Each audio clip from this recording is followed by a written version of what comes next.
Inanata ng netizen si Cassie Legaspi sa kanyang video kung saan naglabas siya ng Bible. I guess I can say na sometimes the comments are below the belt.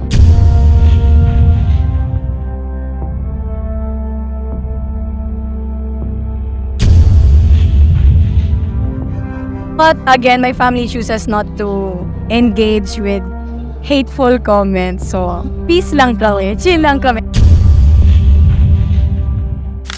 Kamakailan lang, nag-post si Cassie Legaspi ng isang video sa Facebook, na agad namang kumalat at umani ng maraming reaksyon.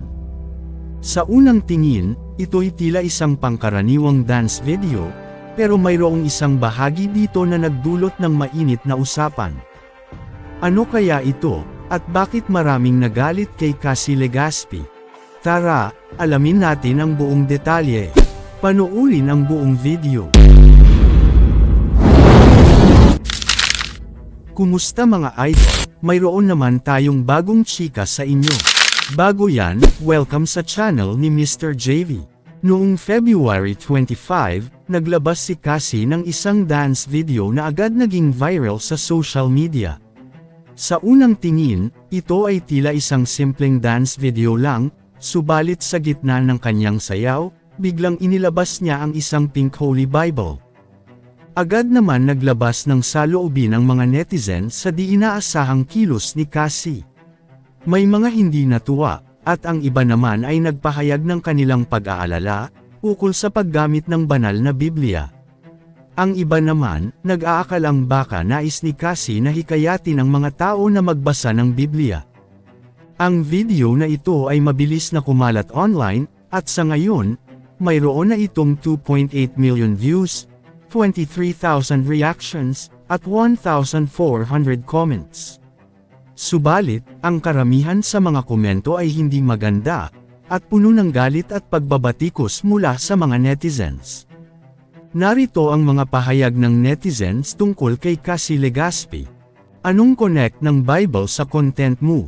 Pakirespeto naman, banal ang Biblia. Hindi ako basher o fan, pero Biblia yan at nakasulat na lahat ng kasulatan ng Diyos. Kung nais mong iparating sa publiko sa pamamagitan ng content na ito na magbasa ng Biblia, or mayroon ka ng Biblia, gawin mo ng maayos sana, God bless sa'yo. Kung gagawa ka ng ganyang video, huwag mo hawakan girl. Parang sobra ka na naghahanap ng atensyon. Ano nga ba ang koneksyon ng pag-twerk at ng banal na Biblia?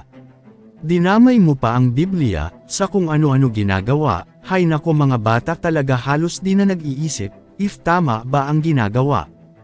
Gayunpaman, tila'y deadma si Cassie sa lahat ng ito.